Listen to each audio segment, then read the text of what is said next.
Le doy gracias a Dios por el privilegio de poder compartir este momento con ustedes. Y antes de comenzar, me gustaría que pongamos esto en las manos de Dios. Le voy a pedir que cierre sus ojos un momentito y le vamos a pedir al Espíritu Santo que vengan a este lugar. Ven, Espíritu Santo. Fuiste tú quien preparó este momento, Señor. Fuiste tú quien nos quiere hablar, Señor, quien nos atrajo a este lugar, a esta hora. Y seguramente, Señor, es porque tú quieres hacer algo en nuestra vida, Señor. Yo te pido, Señor, que despiertes aquello que ha estado dormido, aquello que ha estado, Señor, sin vida. Resucítalo en el nombre de Jesús. Háblanos en esta tarde, Señor. Queremos creer y poner nuestra esperanza, nuestra confianza en ese Dios que todo lo puede, en ese Dios que en medio de la adversidad muestra su gloria, su poder. Y en esta noche, Señor, queremos poner nuestra fe y nuestra confianza en ti, Señor, en el nombre poderoso de Jesús. Amén y amén. El Señor ha estado poniendo una palabra en mi corazón y yo recuerdo que cuando comenzó este tema de la pandemia, un casito por China, otro casito por otro lado en Europa, y todos pensamos, bueno, de aquí a que llega a Costa Rica va a pasar no sé cuántos meses y tranquilos, ¿verdad?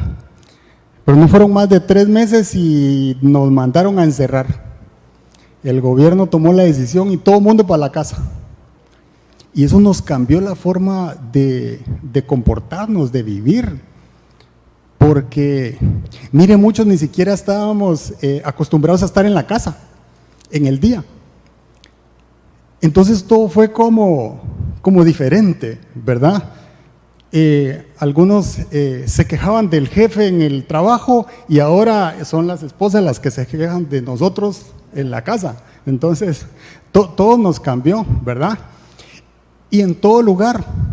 Mire, por ejemplo, en el área empresarial, muchas empresas no creían en que los empleados podrían trabajar o debían trabajar desde la casa y tuvieron que empezar a correr para implementar sistemas de seguridad, de conectividad, de tal forma que los empleados pudieran hacer su trabajo, al menos los administrativos, desde la casa. Obligadamente tuvieron que hacer eso porque las empresas tenían que subsistir en el mercado, no había otra opción. Pero pasó en muchas otras áreas. Los restaurantes, por ejemplo, mire, los restaurantes pasaron de lucir sus instalaciones esperando a los clientes a tener que correr a actualizar la página de internet, a tener presencia en las redes sociales y a contratar servicio express para llegar a los clientes. Ahora era al revés. Mientras nos esperaban, muchas veces con mal servicio, ¿verdad? Pero no vamos a hablar de eso. Los restaurantes tuvieron que implementar cambios para poder llegar hasta donde estamos los clientes en la casa, porque si no, desaparecían. Y muchas empresas han quebrado por no adaptarse a la nueva forma de vivir, ¿por qué no decirlo de esa forma? ¿Verdad? Los colegios fue otro desafío. Mire, eran muy pocos los colegios que tenían herramientas disponibles para que los alumnos pudieran recibir clases en forma virtual. Y tuvieron que hacer lo mismo que las empresas. Y fue un cambio realmente radical y muy abrupto para mucha gente. Mire, por ejemplo, hay maestros que son adultos mayores y les tocó que empezar a aprender tecnología a estas alturas de su vida. Y de verdad no ha sido fácil, porque les tocaba que dar clases. Mire, si ya tener adolescentes y tener niños dándole clases es un desafío, es complicado, en forma virtual casi que es imposible, ¿verdad? O sea, tener la atención de esas personitas no es fácil. Y de verdad hay tantas experiencias que uno mira en las redes sociales, adultos mayores aprendiendo a encender la cámara. Ahí está el alumno diciéndole, dele clic donde está el icono de la cámara, la ve abajo, ahí, enseñando, al revés, el alumno enseñándole al maestro. Y tuvieron que adaptarse, tuvieron que cambiar. Y los adultos mayores empezaron a aprender también cómo regañar a los alumnos en forma virtual, ¿verdad? Ahí estaba diciendo, enciéndame la cámara, usted está en el play, no está poniendo atención. ¿Ah? Y parece chiste, pero es verdad. La pandemia obligó a todos a cambiar y transformarse a lo que está siendo una nueva normalidad. Yo vivo tan incómodo con la mascarilla porque me suda aquí y de verdad no me siento cómodo, pero tengo que hacerlo. Y yo creo que a todos nos pasa. En algo fuimos impactados en nuestra forma de actuar, en nuestra forma de vivir. Y la iglesia no fue la excepción. Las iglesias también cerraron. ¿Y por qué le cuento todo esto? Porque nosotros acostumbramos a ir a la iglesia el sábado, pero vivimos una vida el resto de la semana con Dios. Y si nosotros éramos de las personas que solamente buscábamos a Dios los sábados, resulta que ahora cerraron y entonces estoy como cuando se va la luz, desconectado. Ahora tengo la excusa perfecta para no tener una comunión con Dios. Y la perspectiva cambió. ¿Sabe por qué? Porque la Biblia no dice que nosotros debemos de ir a un lugar que se llama iglesia. La Biblia dice que nosotros somos la iglesia. Nosotros somos la iglesia cuando salimos de aquí. Los demás tienen que ver a Cristo cuando nos ven a nosotros hacer cosas, cuando nos ven a nosotros modelar eso que nosotros aprendemos día a día, porque no somos perfectos, ¿verdad? Entonces que no nos engañe la situación que estamos viviendo, porque Dios nos mandó a ser iglesia donde quiera que estemos. Y no podemos limitar el poder de Dios a 4 paredes. Y yo creo que en estos tiempos el Señor nos está desafiando en nuestra fe, a que crezca nuestra fe. Porque resulta que así como todo el mundo está confinado, otra vez encerrado, y hoy circulan pares, mañana impares, ya uno no sabe de verdad cuándo le toca. No, es en serio. O uno está pendiente o lo agarran a media calle a uno y ya se fue feo, como decimos, ¿verdad? De regreso, porque ahí vienen los no sé cuánto persiguiéndome, 100,000 pesos persiguiéndome, ¿verdad? Porque no me tocaba que circular. Eso le pasó a mi esposa, no está aquí, ¿verdad? Me regaña cuando digo eso, pero me andaba por allá por Santa Ana y me dice, hoy no me tocaba y acabo de verlo, y acabo de pasar y ahí están de regreso. Eso significa que algo ha cambiado. Y nuestra fe no ha sido la excepción. Yo creo que el Señor nos está cambiando una perspectiva, porque nosotros no solo tenemos fe cuando estamos aquí, en el salón de la iglesia. Nosotros fuimos llamados a tener fe en todo lo que hacemos. Porque si no, seguir a Cristo es aburrido. Y por eso es que muchas personas allá afuera no quieren ir a la iglesia, porque les parece aburrido. Pero yo le voy a decir una cosa. Lo que Jesús nos vino a enseñar no fue nada aburrido, fue maravilloso, fue espectacular. Mire, Jesús sanaba enfermos, se subía a una barca, calmaba la tempestad, le hablaba al mar y se tranquilizaba, bajaba al otro lado, sanaba a un endemoniado y antes de irse a acostar, entraba en comunión con su Padre, a llenar la vasija de fe. Se levantaba al otro día y limpiaba leprosos, sanaba ciegos, levantaba paralíticos, llegaba a la noche y entraba otra vez en comunión. Si eso no es emocionante, yo no sé qué es emocionante. Pero yo me imagino estar ahí y eso debe haber sido emocionante. Es que eso no lo habían visto ni lo había hecho nadie. Y la pregunta que yo me hago es, ¿por qué la iglesia, por qué nosotros no estamos viendo esos milagros? Eso que sucedía cuando Jesús vino, ¿por qué no lo estamos viendo? Y seguramente tiene que ver con nuestra fe. Porque dice la palabra de Dios, al que cree, todo le es posible. Entonces algo estamos dejando de hacer y el Señor está moviéndonos a que nuestra fe crezca. Así que la charla del día de hoy la titulé Una fe más allá de la desesperanza. No tengas miedo, cree nada más. Y vamos a estar hablando de Marcos capítulo 5, pero mire, hay algo que creo que es lo más democrático que puede existir, y es la desgracia y el dolor. La desgracia y el dolor no distingue entre ricos y pobres, entre blancos y negros. A todos nos llega en algún momento de nuestra vida. Así que hoy vamos a estar estudiando el Evangelio de Marcos capítulo 5. Estos versículos están en los 3 evangelios. Y vamos a hablar de la hija de Jairo y de la mujer del flujo de sangre.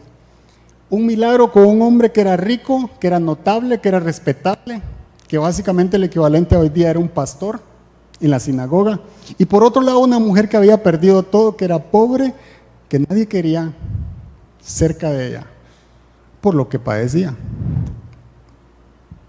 Así que yo le voy a pedir que leamos juntos Marcos 5 del 21 al 43. Y dice: después de que Jesús regresó en la barca al otro lado del lago, se reunió alrededor de él una gran multitud, por lo que él se quedó en la orilla. Jesús se quedó en la orilla. Acostumbraba a hacer eso Jesús. Se quedaba en una barca y ahí enseñaba. Dice: llegó entonces uno de los jefes de la sinagoga. Sinagoga era iglesia en aquel entonces. Dice, llamado Jairo. Al ver a Jesús se arrojó a sus pies, suplicándole con insistencia: mi hijita se está muriendo. Ven y pon tus manos sobre ella para que se sane y viva. Versículo 24 dice: Jesús se fue con él y lo seguía una gran multitud, la cual lo apretujaba. Había entre la gente una mujer que hacía 12 años que padecía de hemorragias. Eso es flujo de sangre en otras versiones. Había sufrido mucho a manos de varios médicos y se había gastado todo lo que tenía sin que le hubiera servido de nada. Pues en vez de mejorar iba de mal en peor. Cuando oyó hablar de Jesús, se le acercó por detrás entre la gente y le tocó el manto. Pensaba: si logro tocar siquiera su ropa, quedaré sana. Al instante cesó su hemorragia y se dio cuenta de que su cuerpo había quedado libre de esa aflicción. Al momento también Jesús se dio cuenta de que de él había salido poder, así que se volvió hacia la gente y preguntó, ¿quién me ha tocado la ropa? Y los discípulos le dijeron: ¿ves que te apretuja la gente? Le contestaron los discípulos, y aún así preguntas: ¿quién me ha tocado? Pero Jesús seguía mirando a su alrededor para ver quién lo había hecho. La mujer, sabiendo lo que le había sucedido, se acercó temblando de miedo y arrojándose a sus pies, le confesó toda la verdad. Hija, tu fe te ha sanado, le dijo Jesús. Vete en paz y queda sana de tu aflicción. Versículo 35, todavía estaba hablando Jesús cuando llegaron unos hombres de la casa de Jairo, jefe de la sinagoga, para decirle: tu hija ha muerto, ¿para qué sigues molestando al maestro? Sin hacer caso de la noticia, Jesús le dijo al jefe de la sinagoga: no tengas miedo, cree nada más. De aquí sale el título de la charla. No dejó que nadie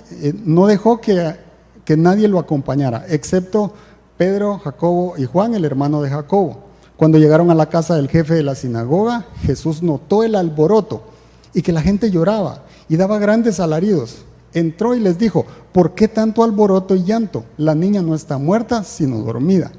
Entonces empezaron a burlarse de él, pero él los sacó a todos, tomó consigo al padre y a la madre de la niña y a los discípulos que estaban con él, y entró a donde estaba la niña, la tomó de la mano y le dijo: Talita Cumi, que significa: niña, a ti te digo, levántate. La niña, que tenía 12 años, se levantó enseguida y comenzó a andar. Ante este hecho todos se llenaron de asombro. Él le dio órdenes estrictas de que nadie se enterara de lo ocurrido y les mandó que le dieran de comer a la niña.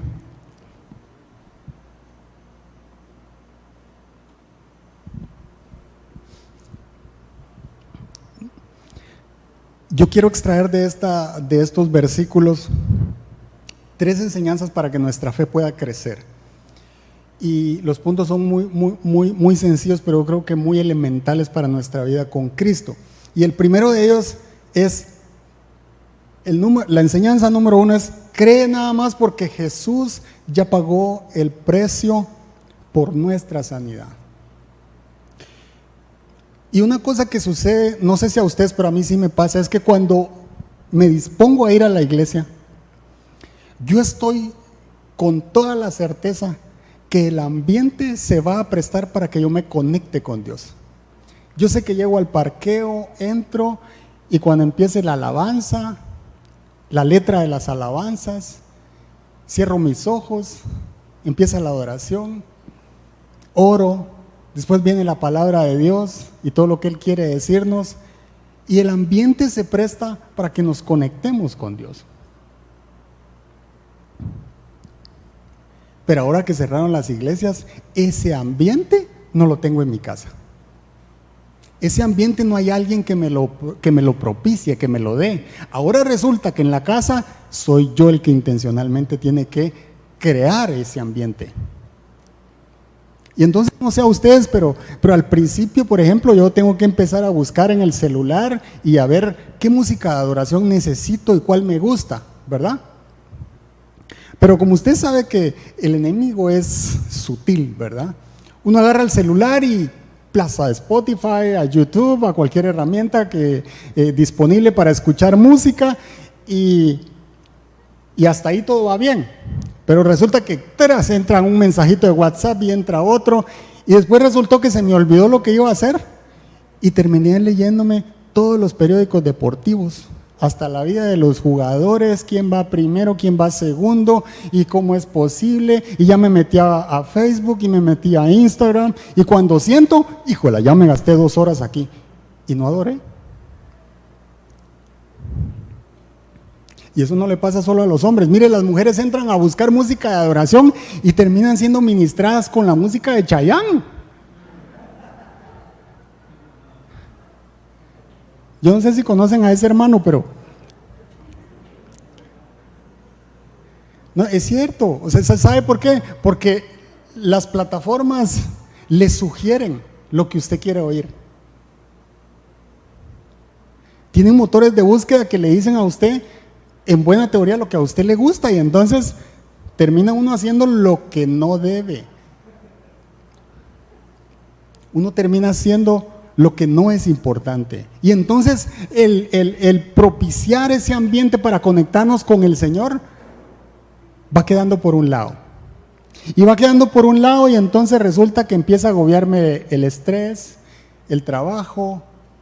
En lugar de trabajar 8 horas, ya voy por 10, después por 11, después por 2, y como estoy en la casa, ¿verdad?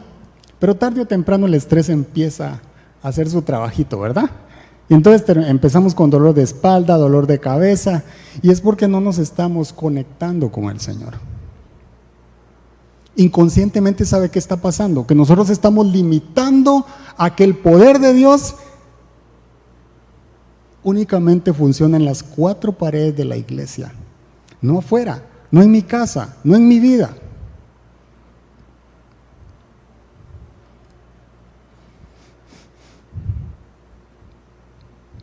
Y esto no solo nos pasa a nosotros.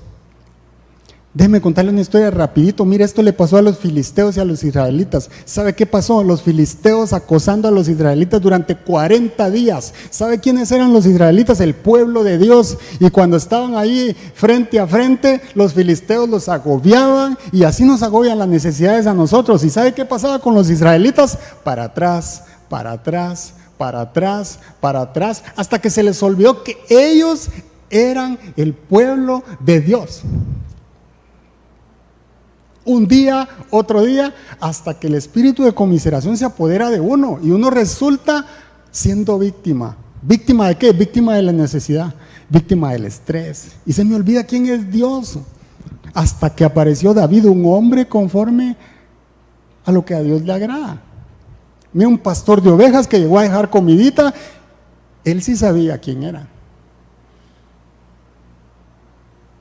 No era un guerrero, pero sí era un hijo de Dios.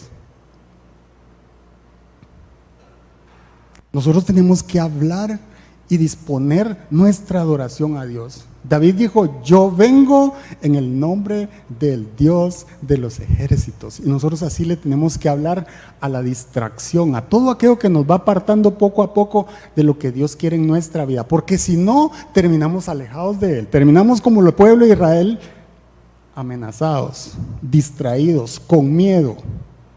Y eso está pasando mucho en la pandemia.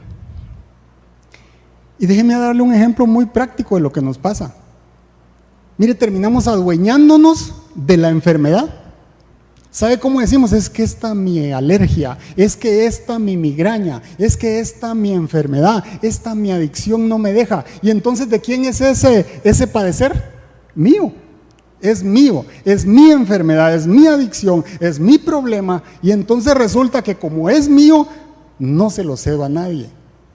Cuando nosotros aprendamos que hay alguien que pagó por ese dolor, que hay alguien que pagó por esa enfermedad, hay alguien que fue a la cruz y derramó su sangre, por eso que yo lo estoy llamando que es mío, y se lo entrega a Él, entonces voy a ser sano, voy a ser libre de eso que me está agobiando. No son nuestras enfermedades, son de Él. Él pagó por eso. Tenemos que dárselas. No tenemos que hacerlas nuestras, tenemos que orar por ellas.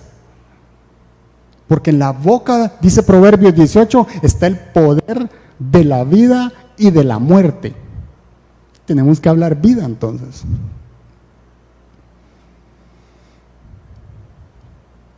Y déjenme regresar a los versículos de Jairo y de la mujer del flujo de sangre. Jesús no solo estaba en la sinagoga. Jesús venía de cruzar el lago y estaba en la orilla del mar. ¿Y sabe qué pasó? Jairo era el principal de la sinagoga. Los principales de la sinagoga incluso eran como el equivalente a unos pastores de hoy día. Incluso el principal de la sinagoga decía quién oraba en el servicio, quién leía la Torá. Jairo estaba acostumbrado a adorar a Dios en las cuatro paredes, en la sinagoga, pero Jesús no estaba ahí ahora. Y seguramente Jairo también había visto que Jesús hacía milagros, porque Jesús ya había ido a la sinagoga, pero también seguramente había visto, porque en esa sinagoga de Capernaum fue donde sacaron a Jesús por haber sanado a un hombre que tenía la mano seca en el día sábado. Y era el día de reposo, y supuestamente en ese día nadie trabajaba.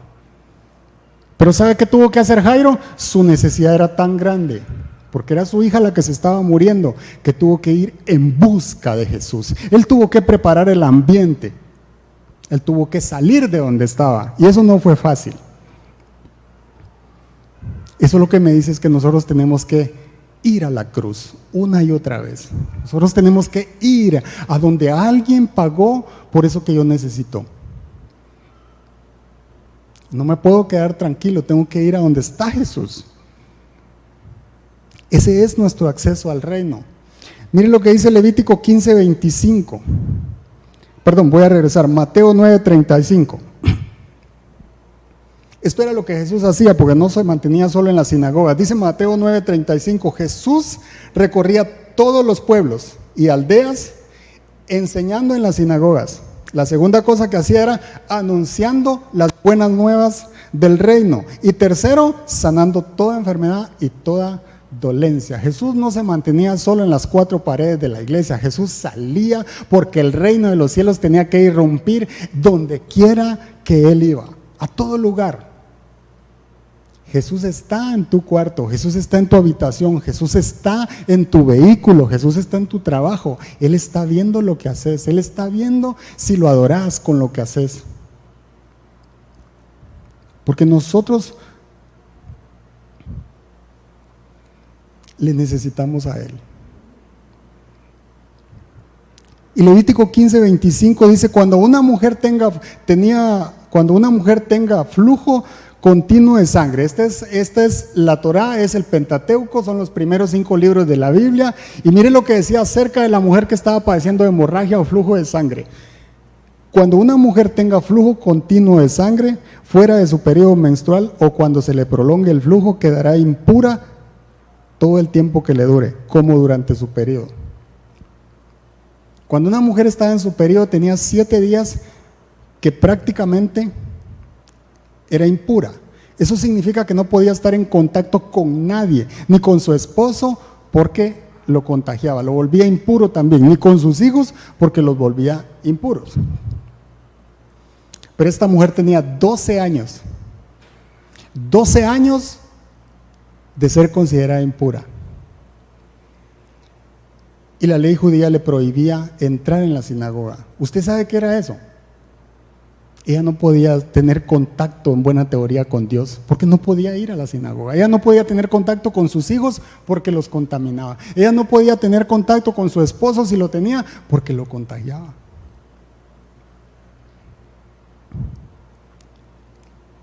Lo lindo de esto es que el nuevo pacto no se trata de mí, se trata de Él. Se trata de gracia, se trata de algo que no pagamos, de algo que no merecemos, pero que podemos obtener. Es la gracia a través del sacrificio que Jesús hizo en la cruz. El otro problema de nuestra fe es que llegamos a pensar que esos milagros solo sucedieron en el tiempo de Jesús, no ahora. Nosotros decimos, bueno, eso le pasó a la mujer, pero eso fue en aquel tiempo. La verdad es que llega un momento en el que no creemos que esos milagros puedan sucedernos a nosotros. Y yo le digo una cosa, el día que Jesús hizo menos milagros, está en el siguiente capítulo que es Marcos 6, fue en su propia tierra y fue a causa de la incredulidad. En la medida que nosotros no le creemos, no suceden los milagros. En la medida que nuestra fe crece y le creemos, todo es posible. Todo va a suceder si nosotros depositamos nuestra fe en ese Dios que todo lo puede hacer. Porque el precio que Jesús pagó en esa cruz del Calvario no se limita a un lugar, no se limita a una circunstancia, no expira, no vence. Él pagó el precio por todas nuestras dolencias, por todas nuestras enfermedades. Él pagó el precio por ayer, hoy y siempre. El problema es que pensamos que eso solo puede suceder en aquel tiempo en cuando Jesús estuvo ahí. Y sucedían porque Jesús estuvo ahí. Y nuestra mente piensa eso, pero realmente yo creo que Dios nos está llamando a que nuestra fe sea desafiada a creer en el resultado de ese sacrificio que sucedió en la cruz del Calvario. Y mire lo que dice 1 de Pedro 2:24. Está hablando de Jesús y dice, Él mismo en su cuerpo llevó al madero nuestros pecados, para que muramos al pecado y vivamos para la justicia. Por sus heridas ustedes han sido sanados. Mire el verbo han sido sanados. No dice serán sanos. Está en tiempo pasado. Y me encanta lo que dice el 25. Dice, antes eran ustedes como ovejas descarriadas, pero ahora han vuelto al pastor que cuida de sus ovejas.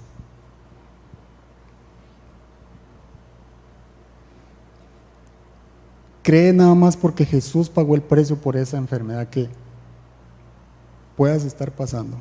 Por ese familiar que quizás está en la UCI, quizás está en emergencia.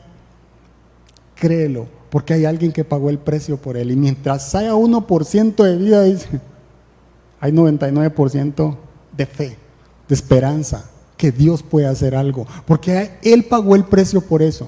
No fui yo.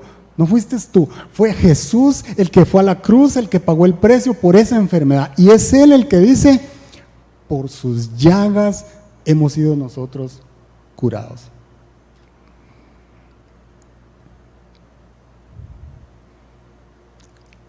Me gusta mucho que dice, Él es el pastor y nosotros las ovejas. Y ese pastor cuida de sus ovejas. Nosotros somos ovejas de su prado, dice otro versículo. Y cada vez que se nos olvide tenemos que regresar a ese lugar. Cada vez que se nos olvida tenemos que regresar a la cruz. Una y otra vez, porque eso nos va a recordar que tenemos que regresar al primer amor. Cuando empezó nuestra historia con Cristo, cuando nos enamoramos de Él, cuando le entregamos nuestra vida, cuando dijimos, yo creo, Señor, que tú eres mi Señor, que tú eres mi Salvador, que tú perdonaste mis pecados, pero también tú fuiste a la cruz y derramaste tu sangre por mis enfermedades. Eso es lo que Cristo hizo y consumó en esa cruz. Cree nada más, porque Jesús ya pagó el precio por nuestras enfermedades. No hay una sola que se le escape. Él no está limitado a lo que nosotros pensemos, sintamos o al lugar donde estemos. Él lo pagó por todos aquellos que creen en Él. Por eso es que yo creo que nuestra fe está siendo desafiada en estos momentos, en estos tiempos de pandemia. Y la segunda enseñanza que yo quiero compartir contigo esta noche, dice, cree nada más para que el poder de Dios fluya en medio de nuestra necesidad. Mire, la multitud apretujaba. Lo dice 2 veces. La multitud, cuando vieron a Jesús bajar, apretujaba, apretaba. Y seguramente para una mujer que ha padecido de flujo de sangre eso no fue sencillo. ¿Sabe por qué? Porque el flujo de sangre hace que pierdan hierro, y la pérdida de hierro lleva a la anemia. Y yo no me imagino a una mujer que tenía 12 años padeciendo esta enfermedad, tratando de empujar en medio de la multitud hasta llegar a donde estaba su objetivo, que era tocar a Jesús. No debe haber sido fácil. Y esa mujer se había gastado todo, dice, en médicos. Y no le había ido bien. Antes le iba peor, dice. Cada vez iba empeorando. Es que no es lo mismo cuando uno está en el mismo estado, pero no es lo mismo, digamos, no es la misma situación cuando se va poniendo peor. Cuando usted va viendo que el resultado es adverso y después es adverso y más adverso. O sea, se me está yendo la vida y no pasa nada. Y la otra cosa es que para ella era todo un desafío, era vida o muerte. ¿Sabe por qué? Porque ella era considerada inmunda. En otras palabras, maldita. Si la descubrían, esa mujer podría ser apedreada, y tenía que ser apedreada hasta que muriera. Entonces lo que esta mujer estaba haciendo era arriesgarse todo o nada. Era su único chance, era su oportunidad, y eso fue lo que hizo. La pregunta que yo me hacía es, ¿me hubiera arriesgado yo? ¿Lo hubiera hecho yo? Fuerzas no tenía, pero fe sí tenía. Fe sí tenía, y era la fe la que le daba el aliento que necesitaba, la fuerza que necesitaba, el coraje para llegar en medio y como pudiera empujando. Yo no me imagino eso, pero ella, su objetivo era tocar a Jesús, tocar el manto de Jesús. Porque fe es creer que Dios puede hacer posible lo que naturalmente o lógicamente parece imposible. Es ahí donde necesitamos la intervención divina, es ahí donde necesitamos la mano de Dios. Mire, hoy en día cuando conectan a alguien, de verdad, casi que es el momento muchas veces de despedirse. Pero tenemos que declarar vida en esa situación. Tenemos que decir, el poder de Dios sopla su hálito de vida en esos pulmones. Tenemos que declarar sanidad. Vas a salir de ahí, vas a salir fuerte, con vida, y los demás van a ver el poder de Dios en esta situación. Los demás se van a contagiar de la fe que tenemos, porque vamos a ver a Dios actuar de manera sobrenatural. Tenemos que declarar vida hasta el último momento.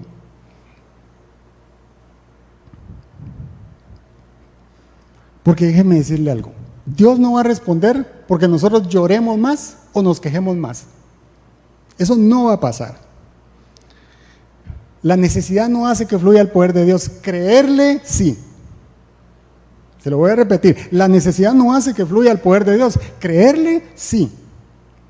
Porque Dios responderá cuando encuentra un corazón que le cree. Y Jairo salió de su casa y quizá pudo haberse despedido de su hija porque su hija se estaba debatiendo entre la vida y la muerte. Pero él dijo, ahí está Jesús, el que la puede sanar está en esa orilla y yo voy a donde él está. Y cuando llegó donde estaba Jesús, no solo lo vio, se postró y le suplicó, mi hija está muriendo. Y los que tienen hijos podrán pensar el sacrificio que puede hacer un padre por una hija. Y Jairo lo dejó todo. Un hombre que estaba acostumbrado a adorar a Dios adentro de 4 paredes, tuvo que salir, que los demás lo vieran. Era una persona notable para ser el principal. También seguramente era una persona que tenía poder económico. ¿Y saben qué? Se postró delante de Jesús y le suplicó, mi hija se está muriendo, ven y pon tu mano sobre ella para que sane y viva.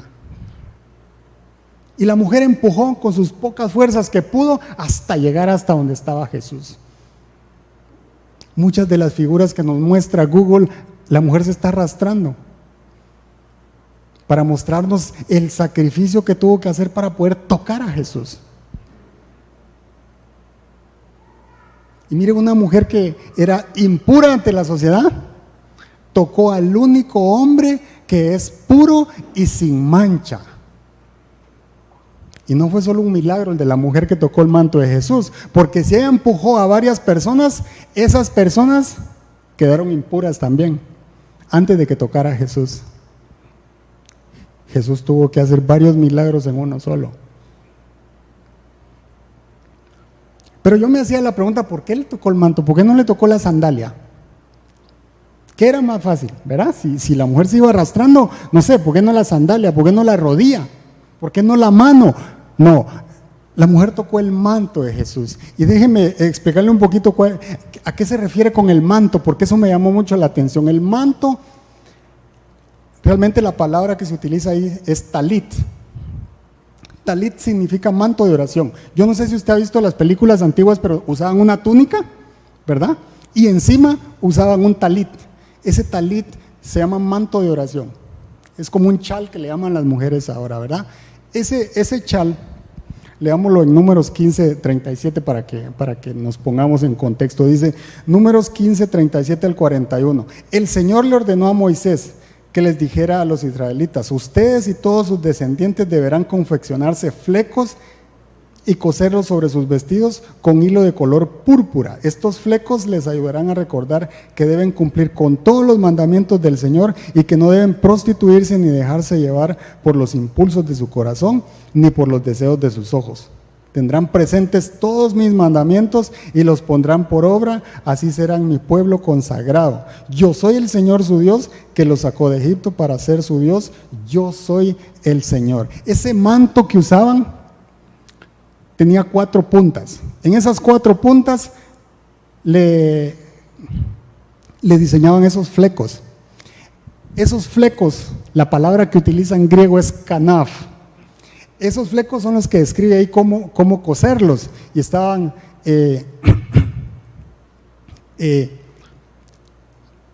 los 4 flecos significaban los 4 puntos cardinales. Así sí, ¿verdad? Norte, sur, este, oeste. ¿Y sabe qué significaba eso? Eso significaba el señorío, el señorío de Adonai, el señorío de Dios sobre el universo.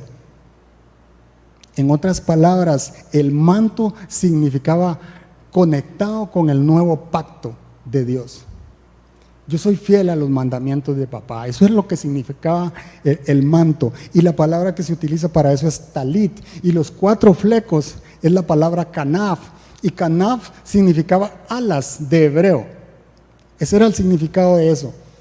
Y la palabra que se utiliza para esos flecos es tzitzit. Yo creo que por ahí lo tenemos. Esa palabra, en hebreo todas las palabras tienen un número. Esa palabra equivale al número 600. Y cada fleco estaba compuesto por 8 hilos y 5 nudos, porque así lo describe el Levítico. Si nosotros sumamos el 600 más los 8 hilos más los 5 nudos, nos da 613. 613 equivale a todos los mandamientos, los estatutos y los preceptos descritos en la Torá. Así de específico y de detallista es Dios. El manto que utilizaban los hebreos tiene un significado poderoso. ¿Y por qué le explico esto? Bueno, porque yo me preguntaba por qué tocó el manto. Y entonces, incluso cuando alguien moría, lo enterraban envuelto en el manto de oración. Y ustedes han visto en las películas que muchas veces se lo ponen en la cabeza para leer la Torá y ese tipo de cosas. Era algo impresionante. Y entonces, yo me hacía la pregunta, ¿algo sabía esta mujer que yo no sé? Y por eso ella quiso tocar el manto de Jesús. Y eso impresionó mi corazón. Eso tocó mi corazón porque yo quiero que vayamos a Malaquías 4:2. Y la razón por la cual esta mujer tocó el manto de Jesús, porque Jesús era poder, Jesús era todo, me explico, todo Él era poder. Entonces, ¿por qué el manto? Y era que esta mujer sabía algo, había leído algo que los demás que apretujaban no lo sabían. Y Malaquías 4:2 nos da la respuesta y dice, pero para ustedes que temen mi nombre, es Dios hablando, se levantará el sol de justicia. ¿Sabe quién es el sol de justicia? Es Jesús, es el Mesías. Y está hablando de él y dice, trayendo en sus rayos. Esa palabra rayos es la misma palabra que se utiliza para los flecos, canaf. Es decir, trayendo en sus alas salud.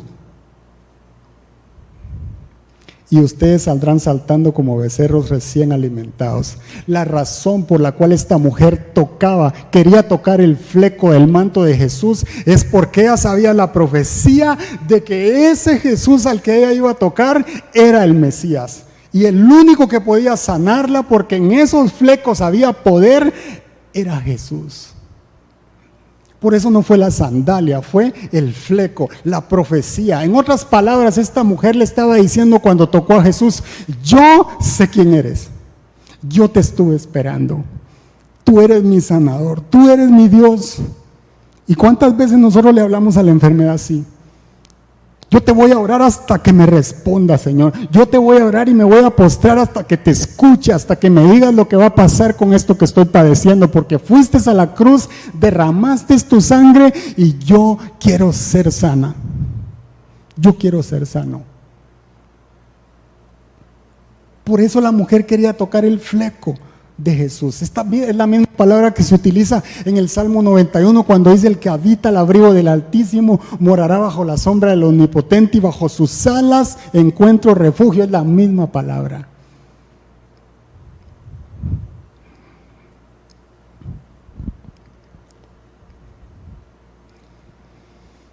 Juan 1:17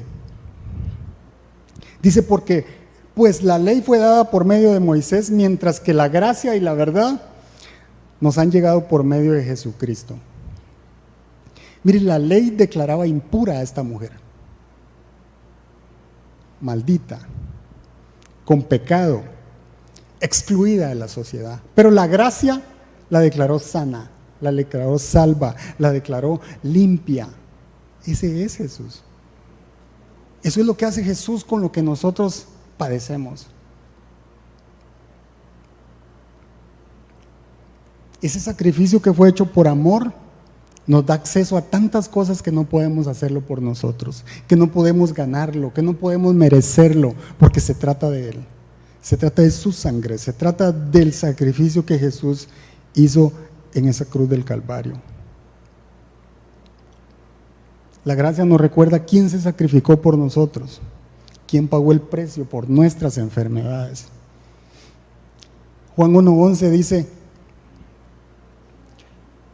vino a lo que era suyo, pero los suyos no lo recibieron. Mas a cuantos lo recibieron, esta es la mujer, mas a cuantos lo recibieron, a los que creen en su nombre, les dio derecho de ser hijos de Dios. El pueblo judío tenía 400 años esperando al Mesías. y habían un montón apretujando a Jesús. La multitud apretujaba a Jesús, pero ¿sabe qué? Una mujer sí sabía quién era Jesús. Ella sí reconocía quién era el Mesías.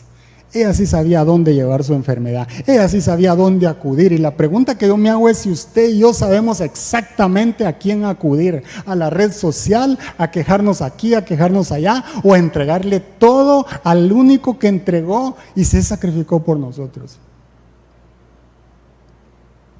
No hay dos opciones, solo hay una. Y se llama fe. Fe para arriesgarse, a creer donde los demás no creen, a ver a Jesús donde los demás no lo ven, a tocar a Jesús en lugar de solo apretujarlo.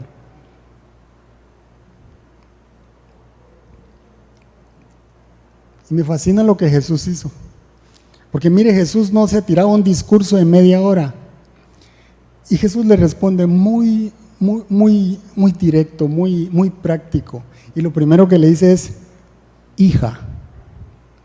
Mire cómo Jesús, después de preguntar quién me tocó, porque si todos lo estaban tocando, ¿sí o no? Todos estaban tocando a Jesús, pero no todos sacaron poder de él. Y Jesús le dice, hija, tu fe te ha sanado. ¿Fe en qué? Fe en que Él era el Mesías. Él era el Cristo que tanto habían esperado. Esa mujer le estaba diciendo, tú eres mi rey, tú eres mi Dios, tú eres mi sanador.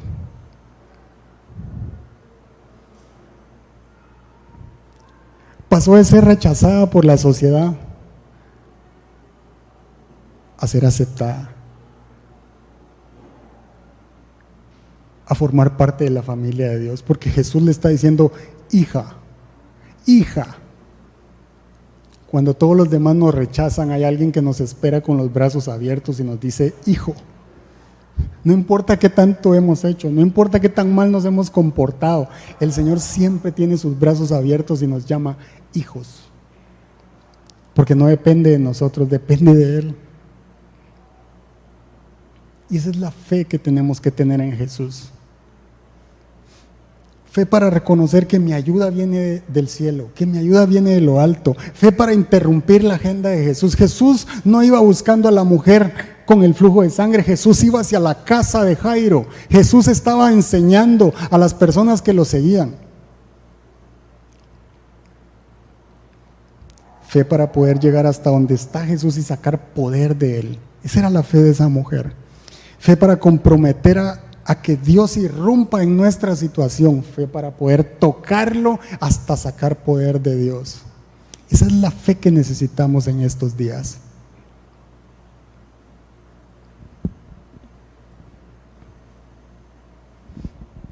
Hija, tu fe te ha sanado.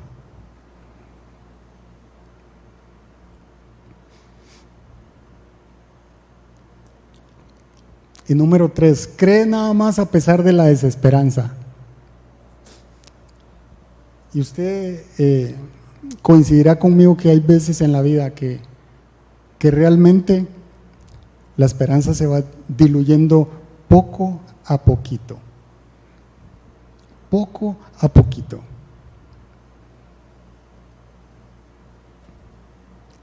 Porque no es fácil estar en la sala de espera. Y Jairo le tocó estar en la sala de espera. Jairo llegó primero. Jairo llegó suplicando, se llegó postrando. Jairo tenía una opción, interrumpir a Jesús que estaba con la multitud. Pero ya había dado el primer paso y era que Jesús se fue con él, camino hacia su casa.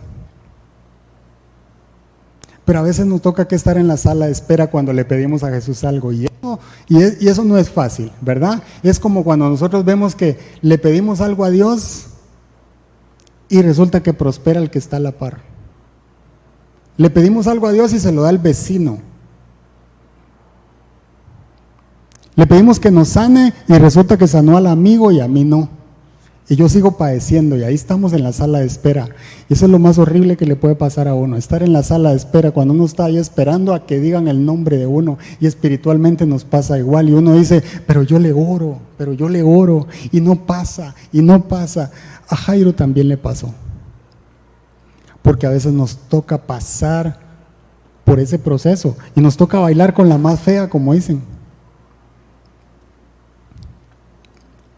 Porque Jairo tenía a su hija debatiéndose entre la vida y la muerte, su hija de 12 años, y esta mujer tenía 12 años también de estar padeciendo flujo de sangre.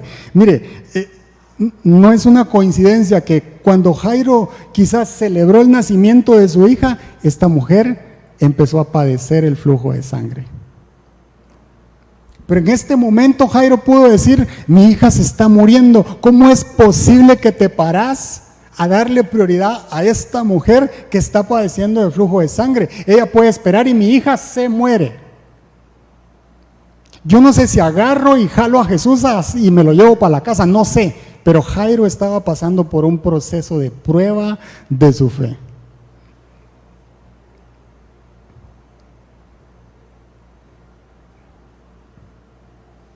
Y eso era necesario. Juan 12:37, Jesús siempre hacía milagros y mire, habían judíos que, dice Juan 12:37, a pesar de haber hecho Jesús todas estas señales en presencia de ellos, todavía no creían en Él.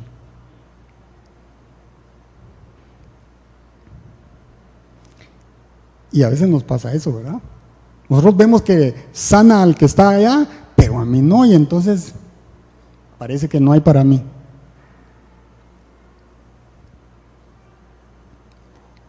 A veces miramos la tempestad y no nos arrodillamos, decía mi mamá. La fe de Jairo definitivamente estaba a prueba. Mire, Jairo tuvo que dejar a su hija muriéndose, agonizando, dice una versión.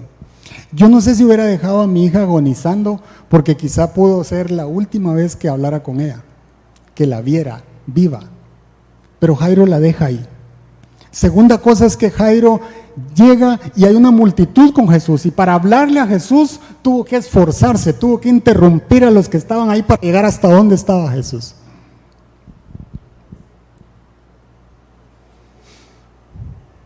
Y después vamos hacia la casa, ya va a sanar a mi hija, y resulta que se atraviesa la mujer con el flujo de sangre y le toca que seguir esperando.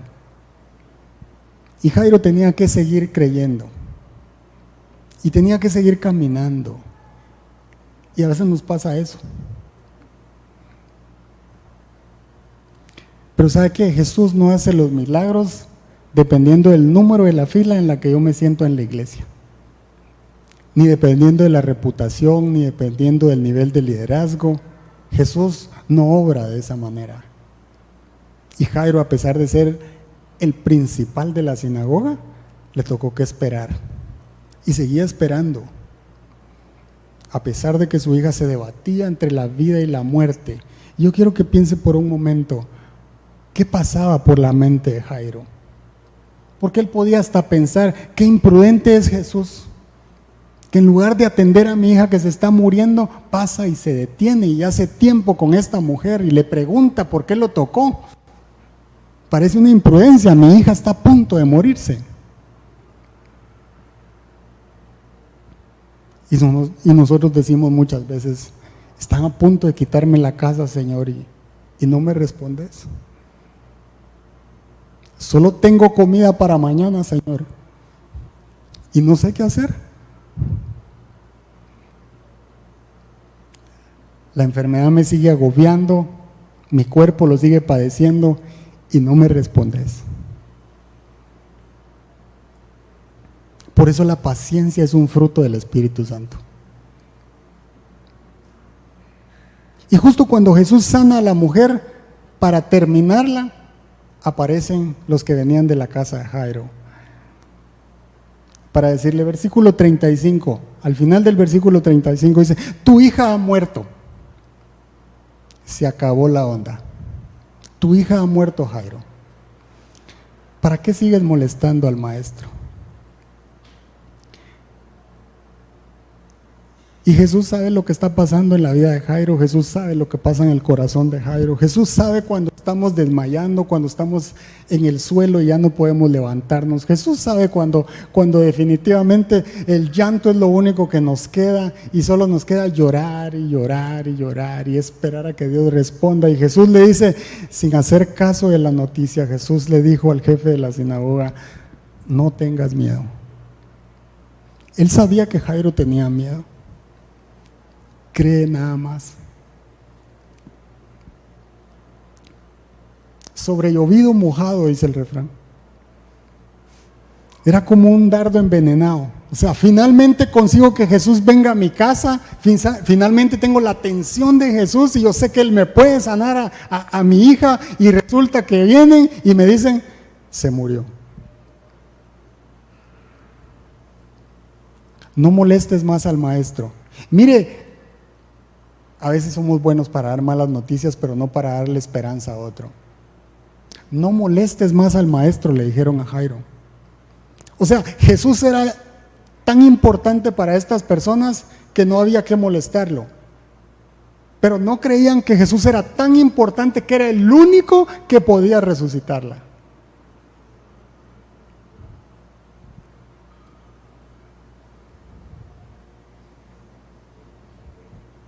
Por eso se necesitaba una fe más allá de la desesperanza.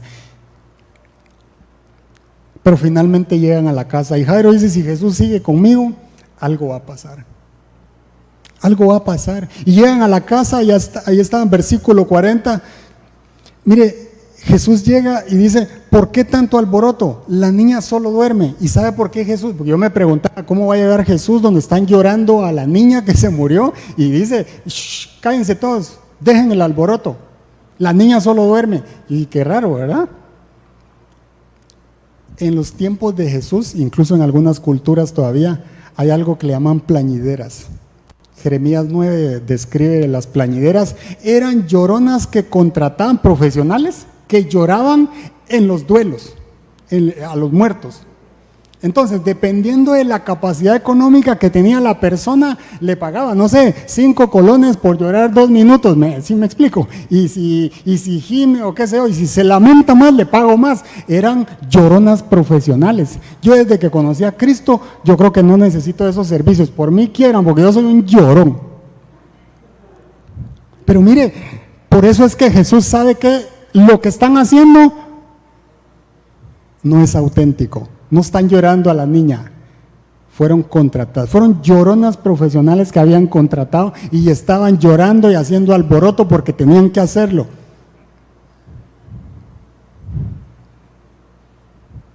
Era como para darle emoción al velorio, al luto que estaba viviendo las personas.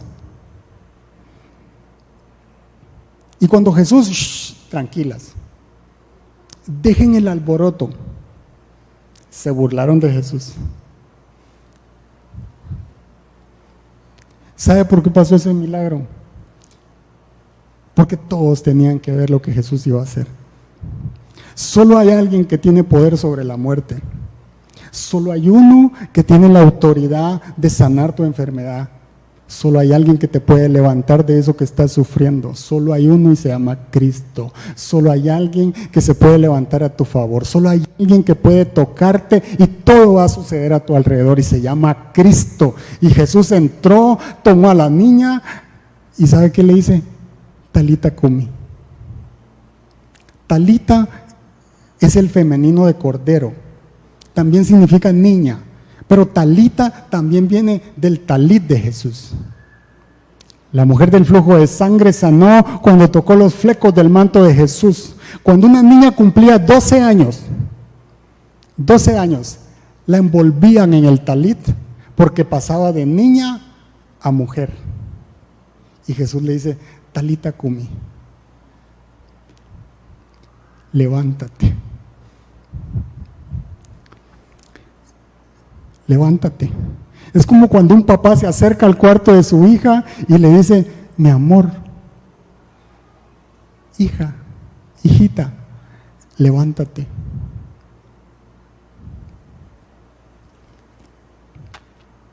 Yo no sé la situación que usted está pasando, pero solo hay uno que te dice levántate.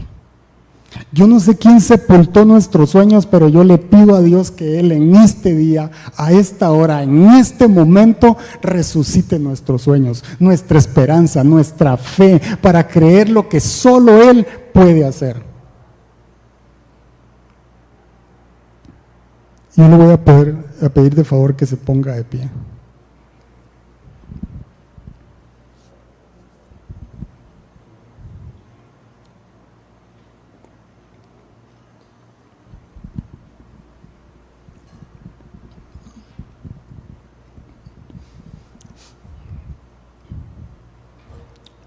Yo creo que esta noche Jesús no quiere que lo apretujemos. Jesús quiere que lo toquemos. Jesús quiere que nos acerquemos con esa fe puesta en Él, en el único que puede intervenir en eso que me está pasando. A veces estamos al borde del abismo y nos preguntamos, ¿por qué me pasa a mí? Y ahí va a estar la mano de Cristo, ahí va a estar la mano de Dios, porque Él no va a permitir que te caigas, Él te va a rescatar.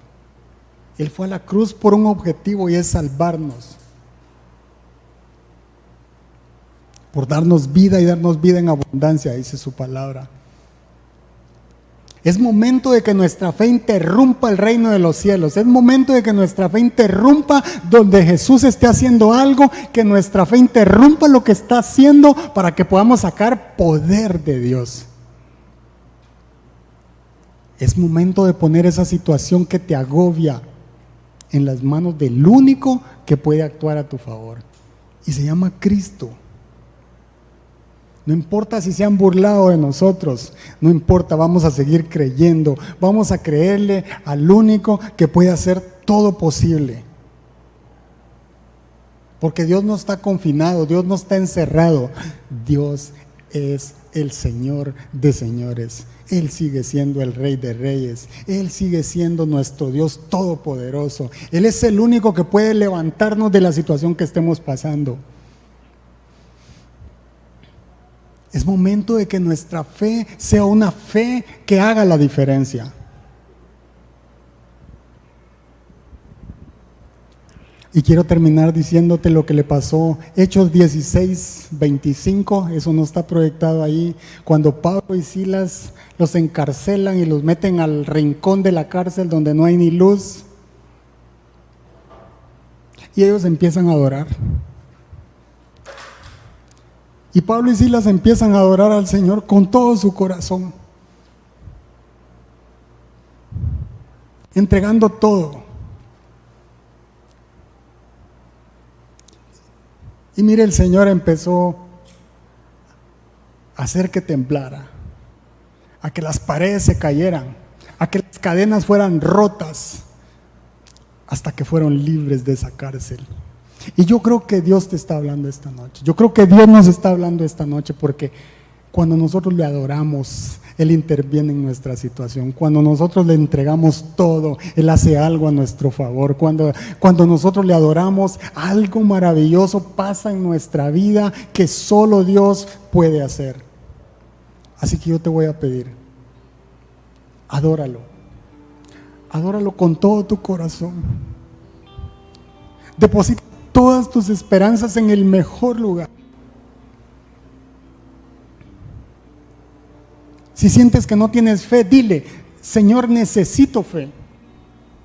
Dame fe, que crezca mi fe. Si crees que la esperanza ha ido desapareciendo, dile: Señor, necesito que mi esperanza esté puesta en ti.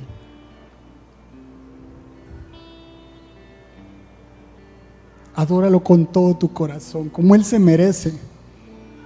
Él fue a la cruz y lo entregó todo por ti y por mí.